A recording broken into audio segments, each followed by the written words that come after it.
A black woman fled America claiming she was escaping racism, landed in Russia, and got beat down by actual racists. Meanwhile, Joy Reid tried to cry for sympathy and use the race card, and it got declined on national TV. Yeah, I'm telling you, it backfired hard. But the real twist, black women are starting to call a bluff. Y'all, let's talk about it. A black woman who moved from the U.S. to Russia to escape discrimination and racism revealed on social media that the entire plan backfired on her in a disturbing way. Francine Villa was born in Russia but moved to the U.S. with her family when she was a kid. In a heartbreaking video, Francine claims that both she and her baby were brutally attacked by racist neighbors in Moscow. She detailed the alleged assault on Instagram.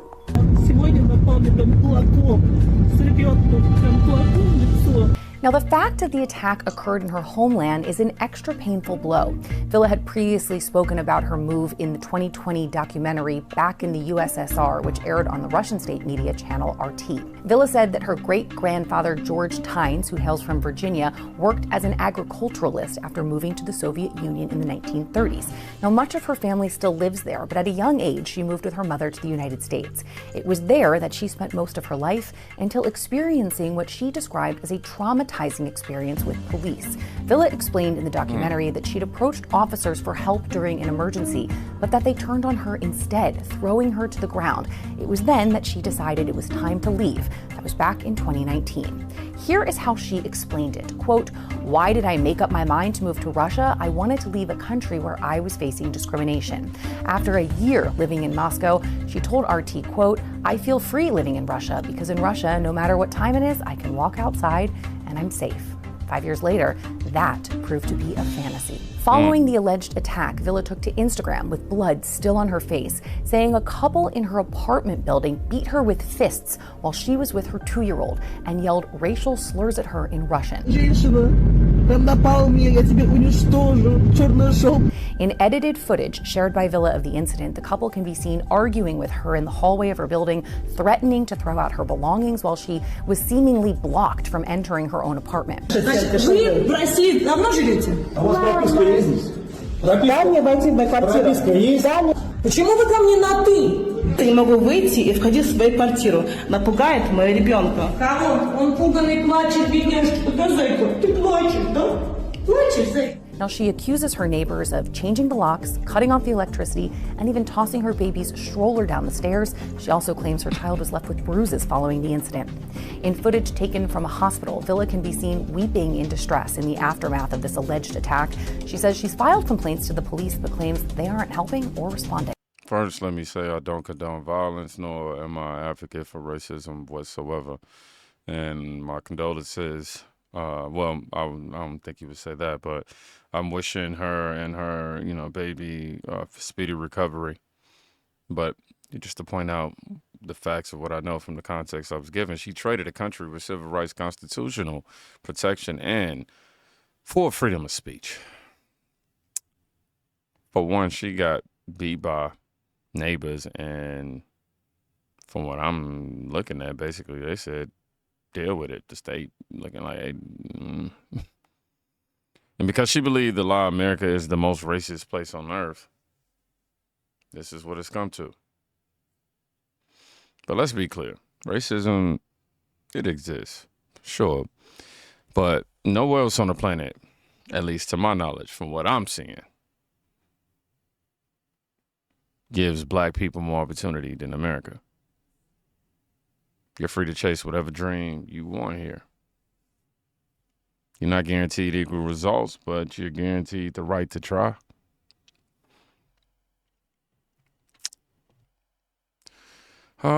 Is America the most racist country? I don't know, man. They say that, but I won't say I don't know. I'll say no. Go try to do what we do in China or in Saudi Arabia or in Russia and most of Europe. Go protest in North Korea. Go run a BLM rally in Iran. Now, I know America, it isn't perfect, but we don't get thrown in prison for speaking, at least not these days. Here, at least, you can call the government racist and go viral, then cash out on sponsorships. In most countries, you call the government anything, disappear. And while she was waking up over there, our media was over here falling apart. Away, denaturalizing. That's Idi Amin behavior. There's a black fascist that you can compare it to. Okay, let's move on to, I want to just play a clip of when you lost your job at MSNBC. Let's watch this. My show had value, and that, I'm sorry, that what I was doing had value.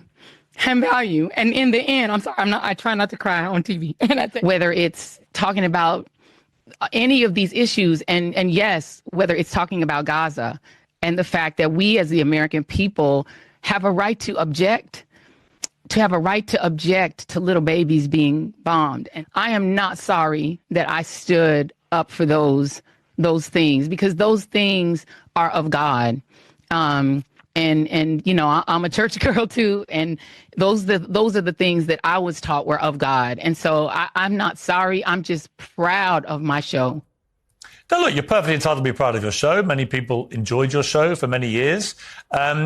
You know, a lot of people at NBC were briefing that the reason was declining ratings post the election, a 47% decrease in your election, in ratings from pre-election. But you told Mark Lamont Hill on his show this.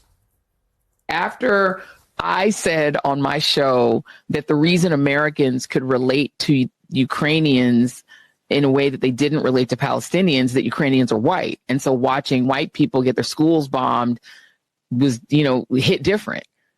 That hit our ratings. I mean, it definitely, we could see the loss of white viewers from that moment that I said that. So they were like, we don't like the name calling. And also I'm a black woman. So, I mean, I'm sure it makes him angrier, you know, when I say things. Maybe because I am a global South person myself, you know, I mean, as a black person, we have a different empathy toward other global South people when they are suffering. And so we're going to come at that story from a different angle and in a different way and with different kinds of empathies. And I think that's not always received very well in the news business.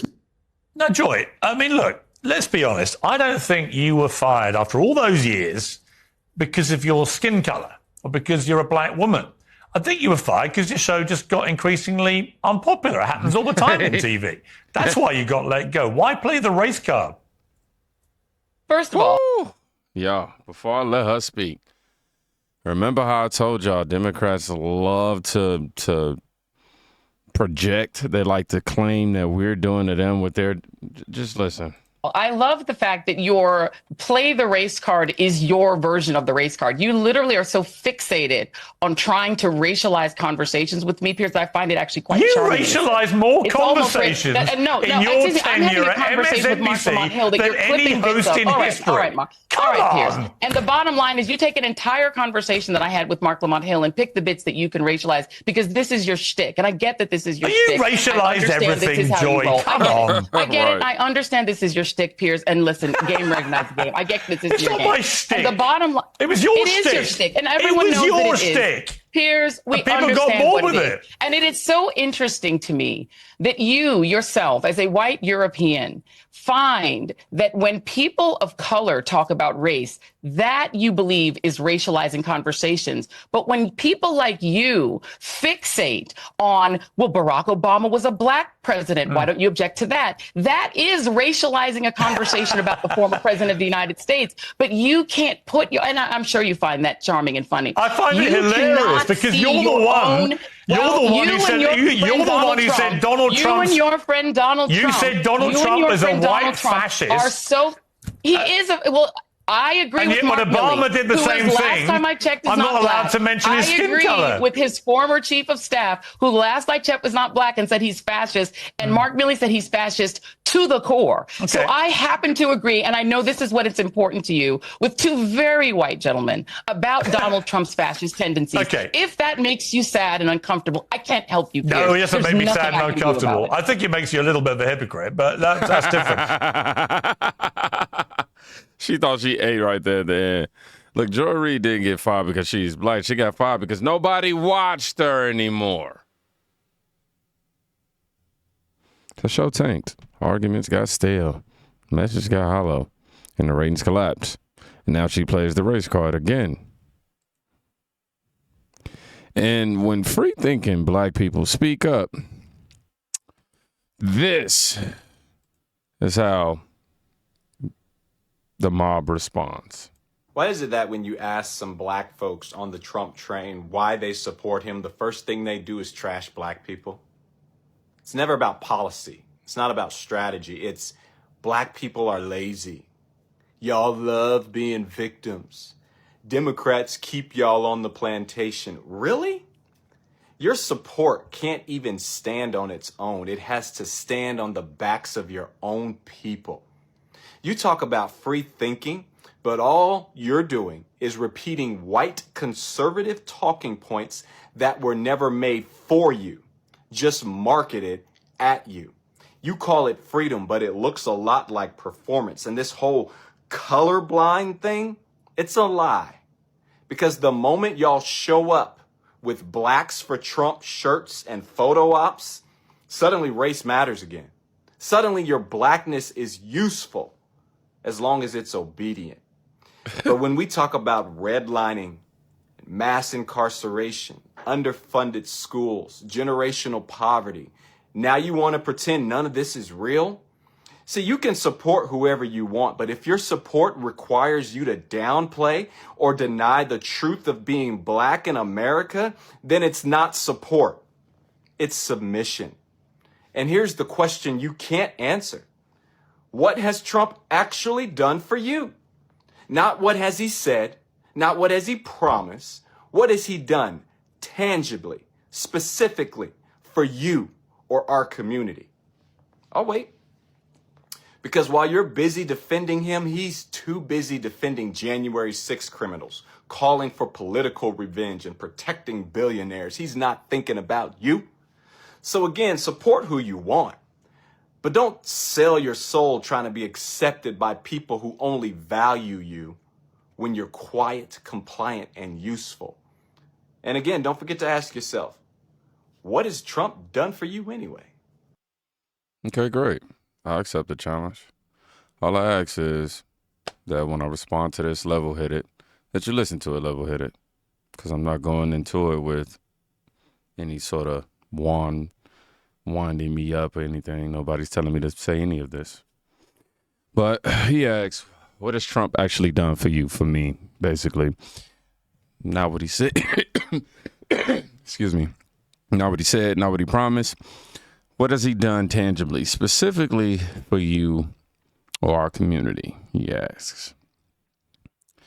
Okay, you want to know something he actually did? Cool, let's talk facts since you clearly skipped class.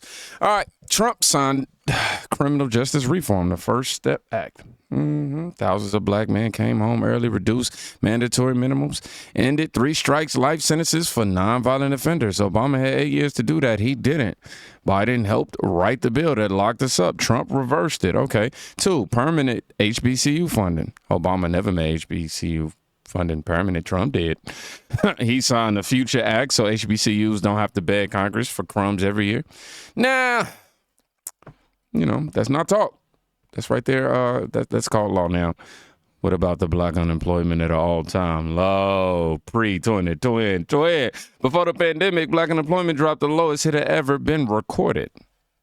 Not under Obama. Your boy Trump. What about opportunity zones? Hundreds of black communities got private investment through opportunity zones. School choice support. Trump championed school choice so black families stuck in trash zip codes, basically, could send their kids to better schools. Biden and Democrats, they fight it every time. Or fought it every time they had. So don't ask me what he's done for me while you defend the same party that wrote the 1994 crime bill. What else did they do? Fought against school choice, gutted our neighborhood, sold us out, to the lie that dependency is progress. What has Trump done for me? I mean, he gave me freedom to dream without guilt. He proved I just need strategy.